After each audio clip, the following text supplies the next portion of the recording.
اسپتال کی حالت زار اور سہولیات کی عدم فراہمی کا نوٹس لے لیا ہے۔ Attorney general advocate general Balochistan اور سیکرٹری بلوچستان کو نوٹس جاری کر دیا ہے۔ تازہ ترین خبر ہے، چیف جسٹس نے کوئٹہ کے سنٹ ایمن اسپتال کی حالت زار اور سہولیات کی عدم فراہمی کا نوٹس لے لیا ہے اور attorney general advocate general Balochistan اور سیکرٹری صحت بلوچستان کو اس حوالے سے نوٹس بھی جاری کر دیا گیا ہے۔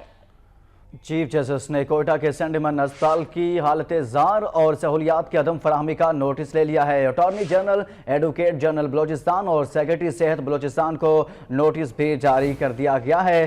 چیف جسٹس نے کوئٹہ کے سنٹ ایمن اسپتال کی حالت زار اور سہولیات کی عدم فراہمی کا نوٹس لے لیا ہے۔ Attorney general advocate general Balochistan اور سیکرٹری صحت بلوچستان کو نوٹس جاری کر دیا گیا ہے۔ سنٹ ایمن اسپتال میں سہولیات کا فقدان ہے اور اس فقدان کے باعث چیف جسٹس نے کوئٹہ کے سنٹ ایمن اسپتال کی حالت زار اور سہولیات کی عدم فراہمی کا نوٹس لیا ہے۔ Attorney general advocate general Balochistan اور سیکرٹری صحت بلوچستان کو اس